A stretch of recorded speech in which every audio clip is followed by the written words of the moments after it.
Il faudra choisir. Il n'y aura pas assez de place pour tout le monde. Et puis, si on en est là, c'est de votre faute. Pas assez discipliné. Pas assez responsable. Avez-vous pensé à vos parents? Et vous, les jeunes? Avez-vous pensé à vos grands-parents? Comment en est-on arrivé là? Dans un monde où une personne normale est celle qui dénonce son voisin et en demande encore plus. Encore plus de restrictions. Encore moins de liberté. Pourquoi au final? Ah oui, sauver sa peau. Et celle de son voisin qu'on adore mais qu'on dénonce au moindre faux pas civique. Vous vous demandez sûrement comment ça se fait que ceux qui étaient vos amis il y a peu, ces personnes avec qui vous partagiez les mêmes valeurs, puissent maintenant avoir perdu tout contrôle de leurs raisons. Vous leur expliquez les chiffres, leur apportez des études, des faits. Mais les yeux restent vides, rien ne se passe. Et vous vous dites, c'est pas possible, ils dorment. En réalité, vous n'avez pas si tort que ça. En réalité, le monde est sous hypnose. Avez-vous déjà entendu parler de l'ingénierie sociale?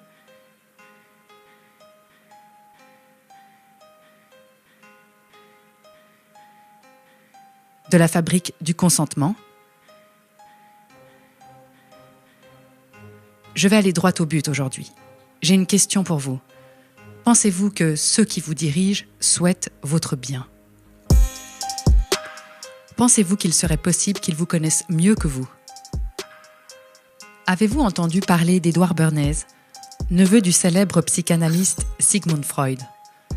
Édouard Bernays, auteur du célèbre livre Propaganda, sorti en 1928, était aussi le grand-oncle d'une personne que vous connaissez bien. Il s'agit de Mark Randolph, le cofondateur et premier PDG de Netflix. Pour Édouard Bernays, une foule ne peut pas être considérée comme pensante. Elle ne réagit qu'à ses émotions. En 1916, le président Wilson devait sa réélection à une position pacifiste, utilisant le slogan « Grâce à moi, l'Amérique est restée en dehors du conflit européen ».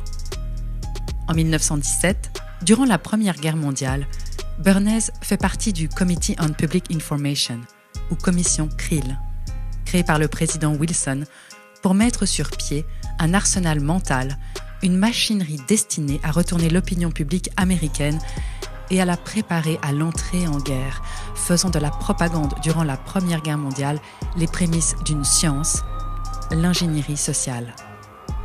En un an, grâce à toute une série de manipulations basées sur la connaissance de la nature humaine et spécialement des foules, il réussit à opérer un virage à 180 degrés dans l'esprit des gens.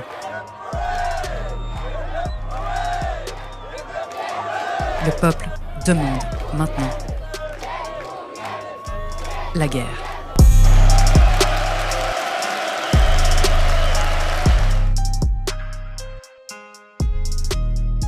Si tu ne connais pas ton cerveau, quelqu'un le fera pour toi.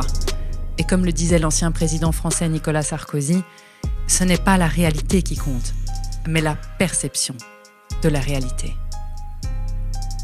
Alors, comment changer votre perception?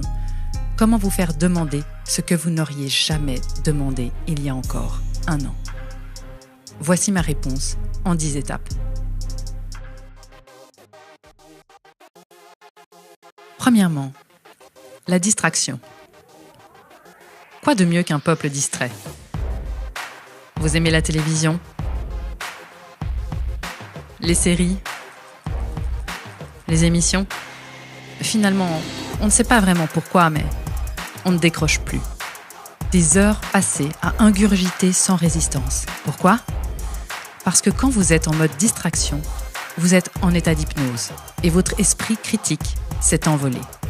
Finalement, quoi de mieux qu'un peuple distrait? Ça laisse la place pour préparer le terrain quand l'heure sera venue.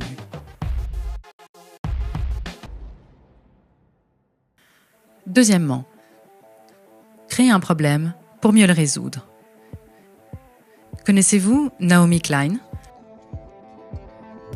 Elle a écrit La stratégie du choc. Vous voulez un exemple? Rien de plus simple. On laisse monter l'insécurité pour mieux régler le problème. On laisse les choses s'envenimer Et si possible, on met un peu d'huile sur le feu. Quoi de mieux qu'un bon gros problème pour arriver ensuite comme un sauveur? Bon, c'est évidemment possible avec une crise économique. Vous saccagez l'économie de votre pays,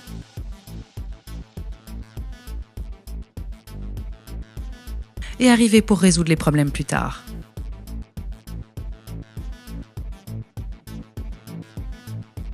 Pourquoi pas finalement un revenu universel à 800 € par exemple? On crée la pénurie de travail pour vendre le revenu universel dans l'esprit des gens. Pas mal, non? Ce que vous devez savoir sur l'être humain, c'est qu'il a 4 grands fantasmes fondamentaux archétypaux. Premièrement, l'intérêt matériel immédiat. Deuxièmement, la peur. Il a fortement besoin de sécurité et de normes. Troisièmement, l'érotisation. Quatrièmement, l'agressivité. Surtout, nous noterons la peur et l'érotisation. D'ailleurs, à ce propos, savez-vous ce qu'est le tititainment? Ce mot est un mot valise utilisé par le démocrate Brzezinski, membre de la commission trilatérale et ex-conseiller du président des États-Unis, Jimmy Carter, pendant la conclusion du premier State of the World Forum qui s'est tenu en 1995 à San Francisco. L'objectif de la rencontre était de déterminer l'état du monde, de suggérer des objectifs désirables, proposer des principes d'activité pour les atteindre et d'établir des politiques globales pour obtenir leur mise en œuvre. Les 500 hommes politiques, leaders économiques et scientifiques de premier plan réunis, parmi lesquels Mikhail Gorbatchev, George Bush père, Margaret Thatcher, Bill Gates, Ted Turner, sont arrivés à la conclusion que, dans le siècle à venir, 2/10 de la population active suffirait à maintenir l'activité de l'économie mondiale. Le problème se poserait alors sur la manière de gouverner 80% de la population restante, superflue dans la logique libérale, ne disposant pas de travail ni d'occasion d'aucun type, ce qui nourrira une frustration croissante. C'est ici qu'est entré en jeu le concept proposé par Brzezinski, qui a proposé le tititainment, un mélange d'aliments physiques et psychologiques qui endormirait les masses et contrôlerait leur frustration et leurs protestations prévisibles. Le même Brzezinski explique l'origine du terme tititainment, comme une combinaison des mots anglais tit, qui veut dire sain, et entertainment, ou divertissement. Finalement, on vous a donné à téter, tranquillement assis sur votre canapé, et pendant qu'on vous endormait, on a préparé ce qui est en train d'arriver. Au final, on trouve un moyen idéal pour inhiber la critique politique. Et voici comment arrive l'omniprésence de divertissements abrutissants et la satisfaction suffisante des besoins primaires humains. Troisième point, la dégradation progressive, ou comme on peut l'appeler, le fascisme progressiste en dilution homéopathique 5CH. On y va par étapes, graduellement. On ne va pas tout vous dire du premier coup, vous trouveriez cela inadmissible. On ne donne pas brutalement l'information, mais on y va petit à petit. Vous souvenez-vous du mois de mars 2020 ? Vous pensez que vous auriez réagi comment si on vous avait annoncé un confinement de 2 mois, puis le port du masque dans la rue, le couvre-feu, l'interdiction de boire un bon verre de vin avec vos amis sur une terrasse? Ils savaient bien que ça ne passerait pas. Et ils avaient raison. Il faut y aller progressivement. Pourquoi ? Parce que le peuple oublie. Quatrième point. La stratégie du différé. On verra après. On s'occupe de la pandémie, on verra plus tard pour l'économie. Et là, je vous vois sourire. Oui, vous avez raison, le plus tard n'arrivera jamais. Pourquoi ? Parce que vous serez tous bien endormis sous la couverture devant le prochain divertissement abrutissant, et d'ici là, ils savent que vous aurez oublié. Une fois de plus.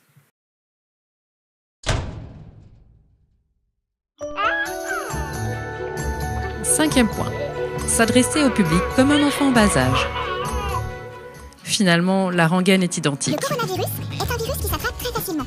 Il fait tousser, éternuer, il fatigue, donne de la fièvre et mal à la tête. Et de ne pas rester trop près des gens, surtout s'ils toussent. Et pour protéger tout le monde, il faut tous rester chez soi. Peu importe le pays. Finalement, c'est de la faute des Français parce qu'ils ne mettent pas leur masque. C'est de la faute des Québécois.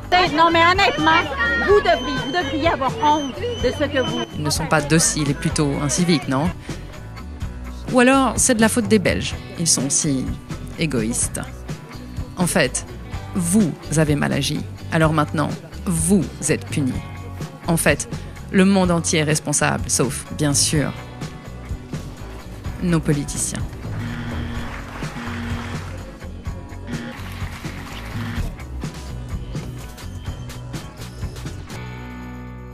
Sixième point. S'adresser à l'émotionnel plutôt qu'à la réflexion. En France, 27 millions de personnes qui fréquentent les salles de sport et environ 200 sont des cas, mais on ferme ces salles de sport. Je vous soumets quand même ces chiffres. 27 millions de passages dans les salles de sport pour 207 cas avérés. Ça vous semble aberrant, non? Pourtant, ça a passé crème, comme diraient certains. Ça a passé tellement bien que certains en demandent même plus. Et maintenant, on parle de manipulation. Vous comprenez de mieux en mieux pourquoi on en est arrivé là. La fabrique du consentement, un concept génial. Il suffit juste d'abattre ses cartes au bon moment et d'être patient.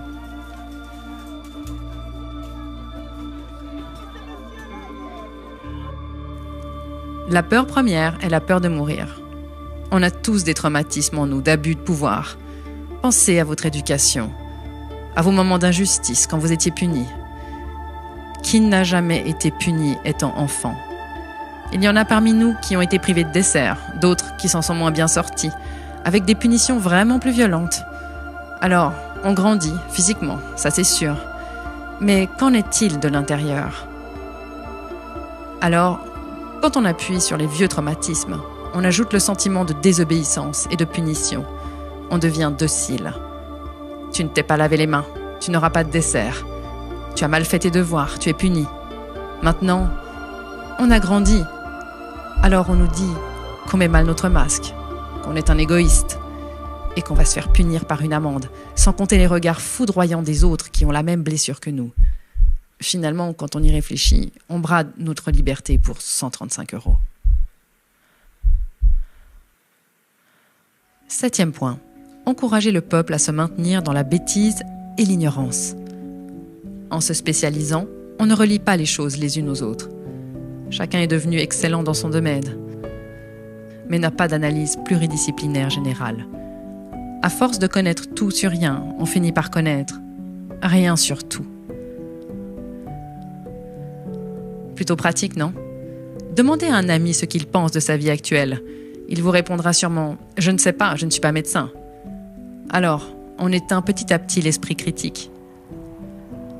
Le besoin de donner du sens et d'oser questionner et remettre en perspective.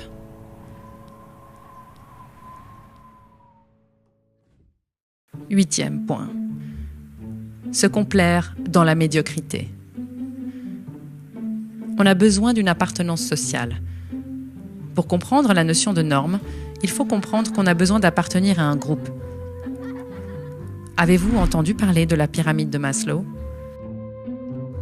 Voici l'étage inférieur. Un individu, pour survivre, a besoin de boire, de manger et de dormir.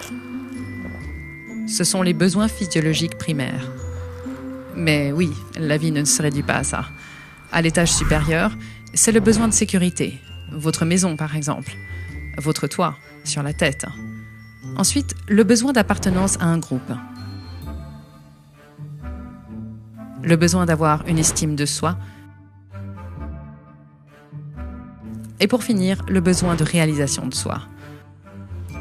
En d'autres mots, votre étage supérieur, c'est votre besoin de sécurité, votre besoin d'appartenance à un groupe. Dommage, le masque met en distanciation. On fait d'un groupe une succession de personnes détachées les unes des autres. Tu ne mets pas de masque, alors tu seras banni du groupe. Le besoin d'avoir une estime de vous.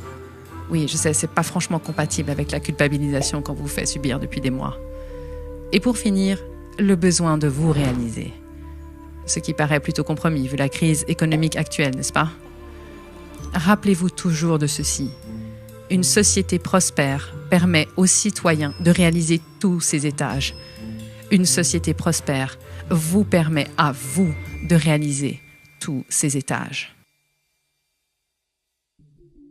9e point. Remplacer la colère par la culpabilité.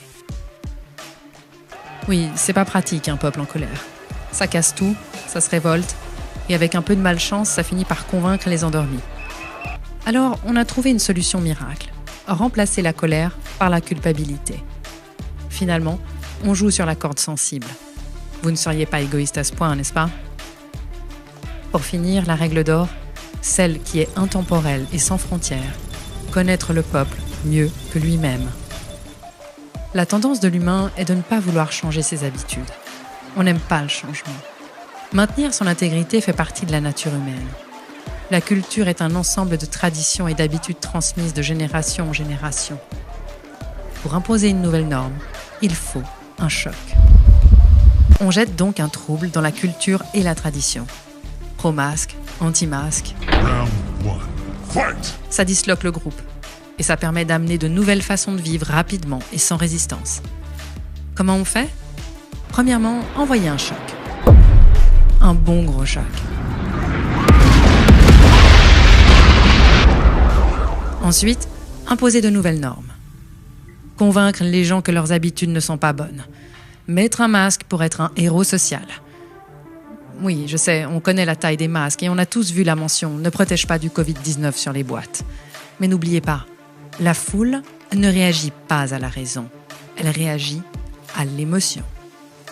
Finalement, sans bonne excuse, comment amener les gens à se distancier et se diviser? Un virus est l'alibi parfait. On ne le voit pas et il permet de justifier une mesure aberrante pour le contrôle social. Oui, vous pouvez voir l'horizon se profiler maintenant. Nous sommes en dictature sanitaire. Mais d'ici peu, vous pourrez enlever le mot « sanitaire ».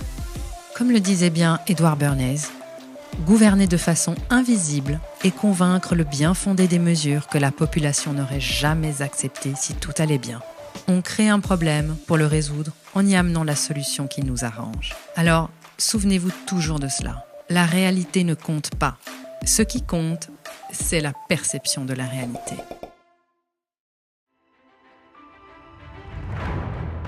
On fait des débats d'opinion, mais au final, qu'est-ce qui repose réellement sur des faits?